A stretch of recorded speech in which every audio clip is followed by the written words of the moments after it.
يا مساء الخير، عاملين ايه؟ يا رب دايما تكونوا بخير وفي نعمة وفي سلام. كل سنة وانتم طيبين. النهاردة فيديو بتاع شم النسيم والفسيخ بقى والروايح والكلام الجميل ده.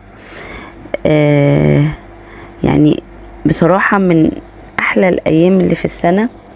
بتبقى بقى ايه، كله بيبقى متجمع وفرحة كده والعيال وتحس كده ان الدنيا اليومين بتوع العيد دولت بخير وسلام كده واحلى حاجة بصراحة التجمع. يعني الواحد بيستنى الايام دي عشان خاطر يتجمع كده مع حبايبه، ويا رب يا رب على طول متجمعين مع بعض وعلى طول زايدين ومش ناقصكوا اي حد، وعلى طول ايامكم كده تبقى فرح يعني وسلام. امين يا رب. احنا ابتدينا اليوم بتاعنا بدري. احنا بنحب نبتدي يوم شم النسيم بدري.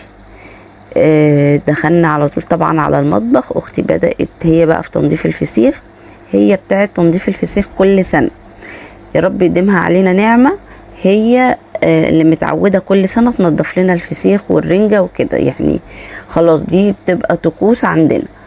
اللي هي اختي الكبيرة هي بتنظف لنا كل حاجة. هي بقى عمالة تنظف وتدوق.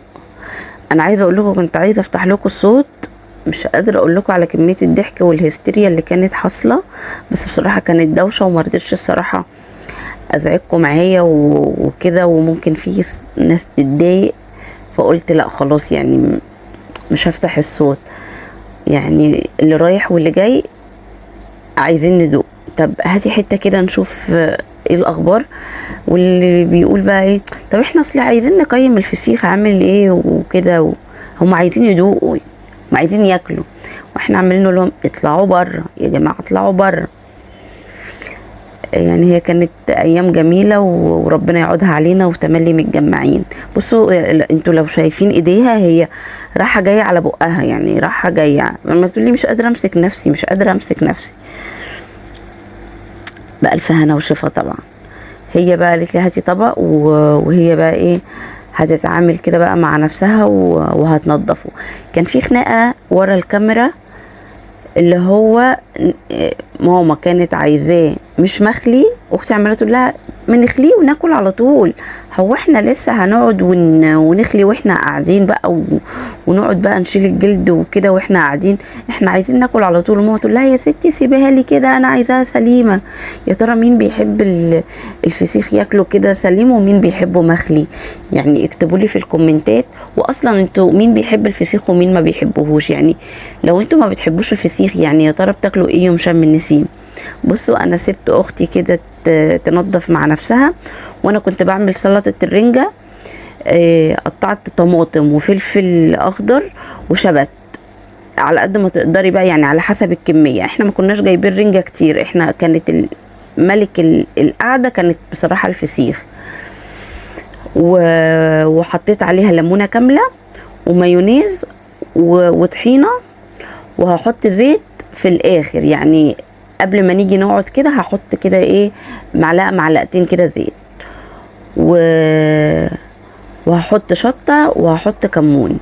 دي احلى سلطه رنجه بحبها بصراحه وبحب اكلها، وكذا حد دقها مني قال لي الله جميله. يعني المايونيز مع الطحينه بيدي طعم كده جميل. هو كده كده اصلا الرنجة بسلطة من غير سلطة والله هي بتبقى حلوة كده، بس ايه يعني الواحد بيحب ساعات كده يدلع كده السفرة بتاعته. بس هنا بقى بصوا بحط الشطة وبحط الكمون وخلاص بقى ركنتها.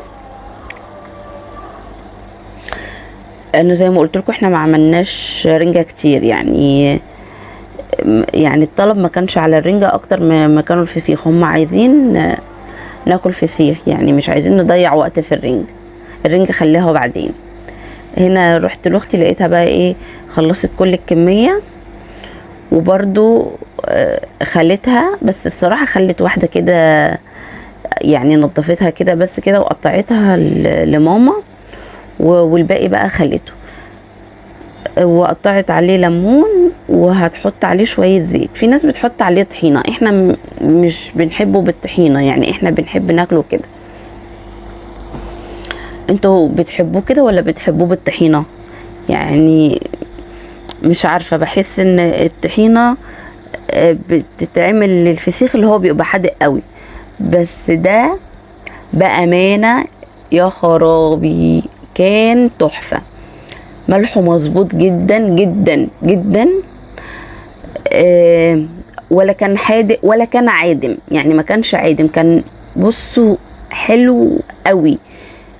وصدقوني صدقوني، واحنا قاعدين ابن اختي الكبيرة بيقول لي انا لو ما كنتش شفته وانتي بتعمليه انا ما كنت صدقت اللي انتي عاملاه في البيت، نفس بتاع بره واحلى بكتير. بامانه قال لي كده، قال لي احلى كمان بكتير وانضف، ومفهوش ريحه زفاره خالص، مفهوش. بصوا هنا عملنا طبعا لكل واحد طبقه، وحمرنا شويه بطاطس كده عشان خاطر الحدوقيه، وطبعا البصل طبعا، وقطعت برده كده خس وكابوتشا عشان خاطر ايه، يعني مهما كان برضو الفسيخ بيبقى حامي شويه، في اي حاجه كده تطري. هنا بوريكم بصوا طالعه مزبده ازاي. هنا اختي عماله تدوق وعماله تقول لكم يا جماعه تحفه يا جماعه تحفه، وعماله تقول لكم اتفضلوا معانا اتفضلوا معانا، بتقول لكم بصوا فظيع ازاي. في الجو الحر دوت لو انت خللتي الفسيخ بياخد منك من اسبوع ل10 ايام على حسب الشقه بتاعتك. لو الشقه بتاعتك حر قوي اخره 7 ايام، وساعات 5 ايام على فكره بيبقى حلو. بصوا هنا احنا كنا خلصنا وكلنا وبالهنا والشفا على اللي كل، بس ده بقى على بالليل، وقعدنا وشربنا الشاي ونمنا شويه طبعا، ونضفنا الدنيا ورشينا معطرات وبصوا وقعدنا نلعب شويه. بعد كده بقى على بالليل كانت على الساعه 9 كده. انا كنت فاكرين الفراخ اللي انا كنت متبلاها معاكم ليله العيد وقلت لكم عشان هيشووا، انا بقى طبعا كنت حطاها في التلاجة، رحت جبت عليها زبادي وحطيت عليها زبادي وسبتها بقى في التلاجة. هنا دولنا بتقول لكم باي باي، طلعت تشوفهم بيعملوا ايه. احنا بنشوي على السلم عادي. كان جوزي بيعمل كام فحمه جوه عشان خاطر يسخن الفحم، وبورقه كده وحطوا الشوايه بقى، وهيبتدوا هما بقى يولعوا الفحم. المهم يعني انا قلت اقول لكم بس اللي احنا كده بنشوي، وانتوا هتشوفوا في الفيديو.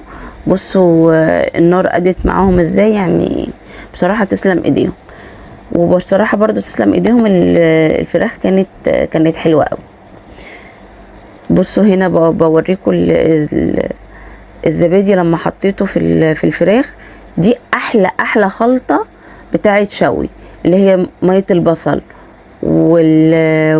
وطماطم، برضو ميه الطماطم مش القشر بتاعها، علشان خاطر لو حطيتي القشر بتتحرق في الفحم. ويا دوبك ملح وفلفل وزعتر. عايزاه بقى ناشف تمام، عايزاه مستوي مفيش اي مشكله براحتك، يعني اللي هو سوري مستوي ايه اللي انا بقوله ده، فريش يعني براحتك، ده او ده بيدي ريحه حلوه قوي قوي في الشوي. هنا بقى كنت بحط لهم على الشبكه وهيطلعوا بره. بس كنت بقول لكم ايه، الفسيخ لو شقتك حر قوي هي ممكن 5 ايام. بص هو اول يومين هتلاقيه مطلع ريحه صعبه قوي، وتحس اللي هي ايه ده باظ مني، لا هو لازم يطلع ريحه كده. من بعد ما يخلص الريحه بتاعته، ممكن الريحه دي تاخد 2-3. من بعد ما يخلص الريحه بتاعته بيومين، يعني مثلا الريحه خدت 3 ايام، بعدها بيومين ممكن تفتحها على الفسيخ عادي جدا. هتبتدي بقى اللي هي التحليل الصحي يبتدي بتاعه من بعد الريحه اللي هي بتبقى مش حلوه قوي، بعد كده بتبقى الريحه تمام واكني ما فيش ريحه اصلا، خلاص كده بقى بيبتدي في مرحله السوى.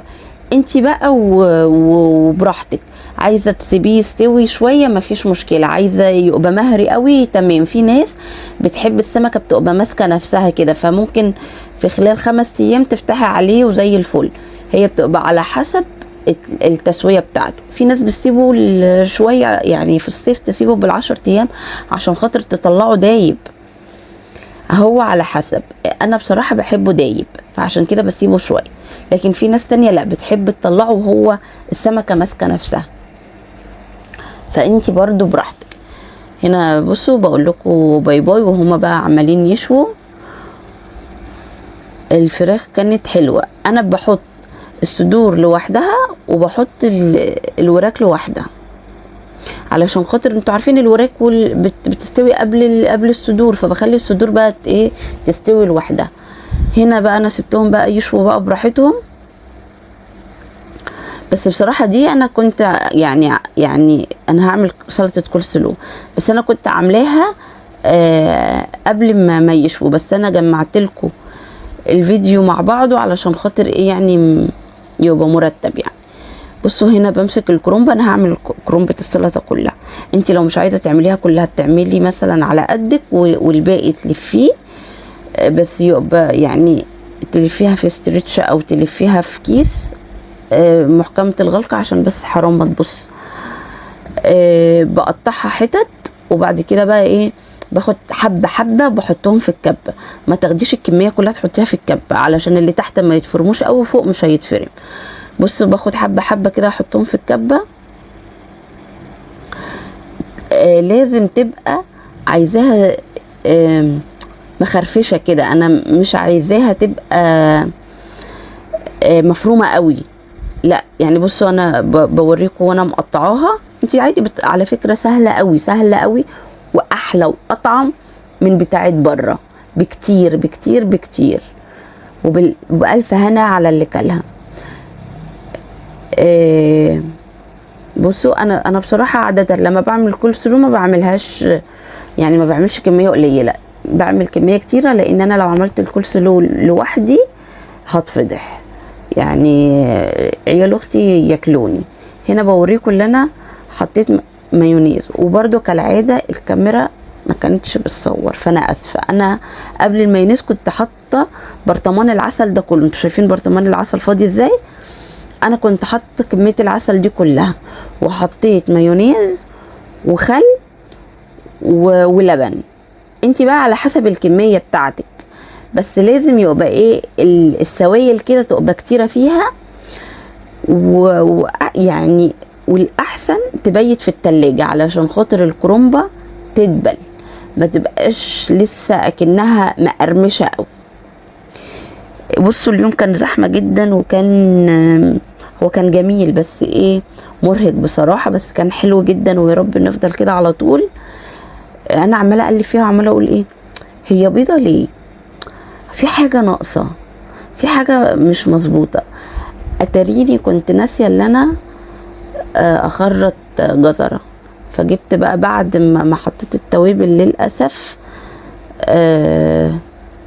عماله اعمل الجزره ومش عايزه بصوا يعني المبشره تنزل تحت.